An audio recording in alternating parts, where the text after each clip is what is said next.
भाषण देते वक्त जो है बार-बार आप जो है ये जो है ब्राह्मणवादी सोच का जिक्र कर रहे थे। तो आपको नहीं लगता है कि आप एक जाति को टारगेट कर रहे थे वहाँ पे? नहीं, नहीं, हार का ही प्रदर्शन नहीं, पूरे देश के प्रदर्शन की बात कर रहे हैं कि बीजेपी यहाँ अभी कहीं नहीं रहेगी, महागठबंधन की सरकार बनेगी। कट्टरपंथी सोच तो किसी भी जाति में हो सकती है, किसी भी धर्म में हो सकता है, उस चीज़ों से अलग होना है हमें। क्योंकि समाज कभी भी कट्टरता से नहीं चल सकता है, प्रेम और सद्भाव से चलेगा, किसी जाति विशेष नहीं। भैया देश में तरक्की हुई है तो रोजगार का मुद्दा गायब हो गया, सार्वजनिक संपत्तियों को बेचा जा रहा है, रेलों का प्राइवेटाइजेशन किया जा रहा है। आज हर जगह महंगाई चरम पे है और कैसे आप प्रगति मान रहे हैं? प्रगति का आधार क्या है? प्रगति का आधार ये होना चाहिए, आम आवाम को रोजगार होना चाहिए, महंगाई कम होनी चाहिए, विकास बढ़ने चाहिए, उद्योग कल कारखाने लगाए जाने चाहिए, अस्पतालों की बेहतर व्यवस्था होनी चाहिए, शिक्षा की बेहतर व्यवस्थाएं होनी चाहिए। इन रिपोर्ट के आधार पर ना आप प्रगति कहें। इस वक्त जो है सोशल मीडिया पर कोई ना कोई घटना हमेशा चलती रहती है। इन दिनों दो घटना बहुत ज्यादा वायरल हो रही है। एक तो अतीक अहमद की हत्या के बाद जो है यूपी में पूरा खौफ का माहौल था, उसी तरह से बिहार में इस वक्त जो है आनंद मोहन को लेकर के बातें हो रही है। इस वक्त आप देख सकते हैं मेरे सामने जो शख्स बैठे हुए हैं, ये शख्स नहीं शख्सियत हैं। इसके बारे में मैं बताऊंगा तो आप दंग रह जाएंगे। ये समाज सेवी हैं, वीडियो के पद पर रह करके बहुत दिनों तक समाज सेवा किए हैं। इनसे हम बात करेंगे और जानना ये चाहेंगे कि इस वक्त जो है आनंद मोहन को रिहा कर दिया गया है। बहुत लोग विरोध कर रहे हैं, बहुत लोग सपोर्ट कर रहे हैं। आप इसको किस नजर से देखते हैं?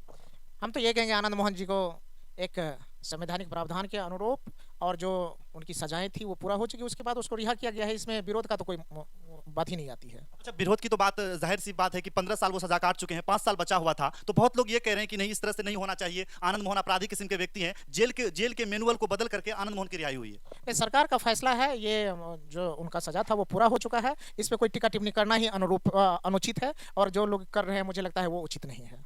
ये उचित नहीं है क्योंकि विरोध जो इस वक्त हो रहा है पूरे बिहार में आनंद मोहन का लोग विरोध कर रहे हैं। नहीं, विरोध कर रहे हैं हर व्यक्ति का, चूंकि देश आज़ाद हो चुका है। 1947 में देश में आज़ादी मिली है। हर व्यक्ति को बोलने की स्वतंत्रता है, हर व्यक्ति को कुछ अपनी बात रखने की स्वतंत्रता है। मुझे लगता है कि सरकार ने अपने उचित फैसला लेकर के उनको निकाले हैं, तो इसमें कुछ कहना गलत। 2024 में ऐसा कहा जा रहा है कि आनंद मोहन को इसलिए बाहर किया गया है कि वो चुनाव लड़ सके। इस पर आप क्या कहना चाहेंगे? ये तो बात के बड़े नेतृत्व का फैसला होगा, ये सरकार की जो भी बात होगी उस पर मैं कुछ कहना नहीं चाहता। क्या आपको लगता है कि आनंद मोहन चुनाव लड़ लेंगे? भैया क्यों नहीं लड़ सकते हैं? क्यों लड़ेंगे? क्योंकि वो तो सजा काट रहे हैं अभी। नहीं, नहीं, अगर न्यायालय ने इस बात का अनुमति दिया तो क्यों नहीं लड़ सकते हैं?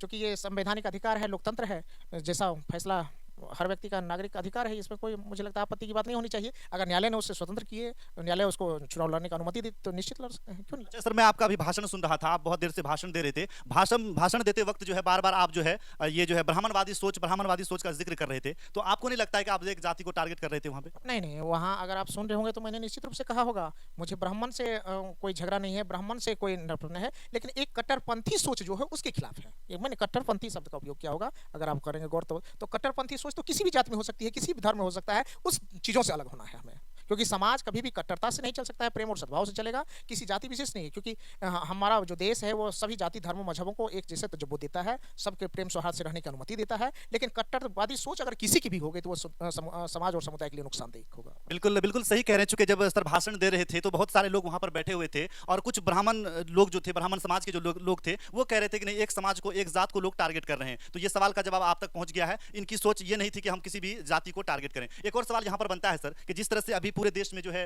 एक अलग तरह का माहौल बना हुआ है, जाति पर लोग राजनीति कर रहे हैं, एक दूसरे को लड़ा करके राजनीति कर रहे हैं। 2024 का चुनाव नजदीक है, तो बिहार में क्या लगता है आपको कि किसकी सरकार बनने वाली है?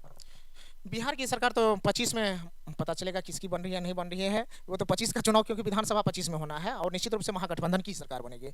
जहाँ तक 24 का आगामी 24 का चुनाव है तो ये 40 सीट में से हम लोग 40 का 40 सीट जीतेंगे, क्योंकि महागठबंधन की जो मुस्तैदी के साथ एकरूपता आई है, जो जुटे हैं, तो निश्चित रूप से यह हमारे लिए बहुत मजबूत है, फायदेमंद है और 40 की 40 सीट बिहार पे हम लोग जीतेंगे। तो इस बार जो है महागठबंधन की बहुत अच्छी परफॉर्मेंस रहेगी आपके हिसाब से? निश्चित रूप से 24 में कोई शक ही नहीं है। हम लोग बिहार का ही प्रदर्शन नहीं, पूरे देश के प्रदर्शन की बात कर रहे हैं कि बीजेपी यहाँ अभी कहीं नहीं रहेगी, महागठबंधन की सरकार बनेगी और फिर लोकतंत्र और समाजवाद को जिंदा रखने के लिए जो पहल पूरे देश में चारों तरफ से शुरू हुई है, वह निश्चित रूप से स्वागत योग्य है। अच्छा, राहुल गांधी की सदस्यता रद्द हुई, इस पर आप क्या कहना चाहेंगे? ये आपत्तिजनक है। निश्चित रूप से मैं मानता हूँ यह क्या कहते हैं, एक तरह से विद्वेषकारी नीति का एक ये है, षड्यंत्र का रचना है और तानाशाही का उभरता हुआ एक नमूना है। ये नमूना के रूप में देख रहे हैं मैं इसको। सर, मैं ग्राउंड जीरो पे रिपोर्टिंग करता हूँ, जगह जगह जाता हूँ, तो लोगों से जब उनकी राय लेता हूँ तो सब लोग कहते हैं कि इस बार भी मोदी ही आएंगे। नहीं, ऐसा आप लिए होंगे तो हो सकता है किसी पर्टिकुलर समुदाय से कहीं से लिए होंगे तो आपकी रिपोर्ट जो हो, लेकिन हम लोग भी घूम रहे हैं, चारों तरफ जा रहे हैं, जाति धर्म मजहब से ऊपर उठ कर की बात करते हैं और मैं युवा होने के नाते हर जगह जाता हूँ, लेकिन कहीं नहीं नरेंद्र मोदी है। नरेंद्र मोदी सिर्फ हवा में है, ग्राउंड में कहीं नहीं है। कुछ लोग ये कह रहे हैं कि मोदी सरकार में देश की तरक्की बहुत ज्यादा हुई है। भैया देश में तरक्की हुई है तो रोजगार का मुद्दा गायब हो गया, सार्वजनिक संपत्तियों को बेचा जा रहा है, रेलों का प्राइवेटाइजेशन किया जा रहा है। आज हर जगह महंगाई चरम पे है और कैसे आप प्रगति मान रहे हैं? प्रगति का आधार क्या है? प्रगति का आधार ये होना चाहिए, आम आवाम को रोजगार होना चाहिए, महंगाई कम होनी चाहिए, विकास बढ़ने चाहिए, उद्योग कल कारखाने लगाए जाने चाहिए, अस्पतालों की बेहतर व्यवस्था होनी चाहिए, शिक्षा की बेहतर व्यवस्थाएं होनी चाहिए। इन रिपोर्ट के आधार पर ना आप प्रगति कहेंगे। अच्छा, यूपी में जो कांड हुआ है, अतीक अहमद की जो हत्या हुई है, उस पर आप क्या कहना चाहेंगे? मैं कहूँगा कि निश्चित रूप से ये गलत हुआ है। जो भी अपराधी हैं या कुछ हो वो कानून की नज़र में है, कानून अपनी तरफ से सज़ा देती है। अगर रोड पे न्याय होने लगे तो यह निश्चित रूप से तानाशाही का एक हम लोग उसको देख सकते हैं। यह उभरता हुआ तानाशाह के रूप में मैं देख रहा हूँ। इसलिए रोड पे न्याय नहीं, उसको अदालत के द्वारा जो न्याय मिलना चाहिए वो न्याय मिलना चाहिए। सर, आप जब आप भाषण दे रहे थे तो अंबेडकर पर आप बात कर रहे थे, मुझे बहुत अच्छा लगा आपका भाषण सुनने के बाद। एक सवाल यहाँ पर ये बनता है सर कि सब लोग पूरे देश में अंबेडकर को मानने वाले लोग हैं, संविधान पर विश्वास रखते हैं। जिस तरह से यूपी में संविधान का जनाजा निकाला गया, इससे आप कितना सहमत हैं? जनाजा निकल गया है तो इसलिए मुझे दुख है और मैं मानता हूँ जिस तरह से बुलडोजरवादी संस्कृति उत्पन्न हुआ है, रोड पर न्याय देने की बात हो गया है, मॉब लिंचिंग है, ये सब दुखद बात है। सरकार है तो संवैधानिक दायरे में रह करके मानवता और सौहार्द के वातावरण में काम करना चाहिए। सरकार लोकतंत्र के आधार पर चुनी हुई है तो निश्चित रूप से जनता की भलाई के लिए है और जनता की भलाई होकर के किसी खास समुदाय और विशेष पे जब भलाई और आक्रोश या अन्य चीज़ों को लेकर के आप बढ़ते हैं तो वो आपत्तिजनक है। अच्छा सर, 2024 में आपका मुद्दा क्या रहेगा? किस बिना पर आप चुनाव लड़ेंगे 2024 में? ये 24 का चुनाव तो हमारे राष्ट्रीय अध्यक्ष और उन लोगों का बड़े नेतृत्व के द्वारा तय की जाएगी, लेकिन जहां तक मैं समझता हूं मेरा पार्टी समाजवाद और सौहार्द को लेकर के आगे बढ़ती है, मानवता को लेकर बढ़ती है, लोकतंत्र को बचाने के लेकर बढ़ती है, अंबेडकर साहब के विचारों पर लेकर चलती है, संविधान की रक्षा के लेकर चलती है, आरक्षण के मुद्दा को रक्षा को लेकर चलती है। निश्चित रूप से इन्हीं मुद्दों को लेकर के आगे बढ़ा जाएगा, लेकिन आखिरकार जो निर्णय होंगे वो तो हमारे पार्टी नेतृत्व आदरणीय लालू प्रसाद यादव जी, तेजस्वी जी और गठबंधन के नेता करेंगे।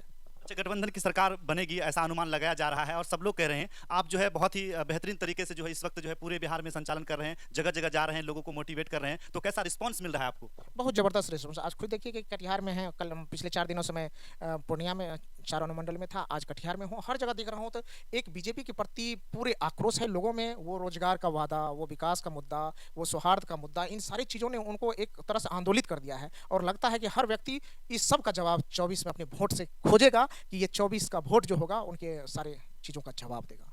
अच्छा, 2024 का प्रधानमंत्री कौन होगा?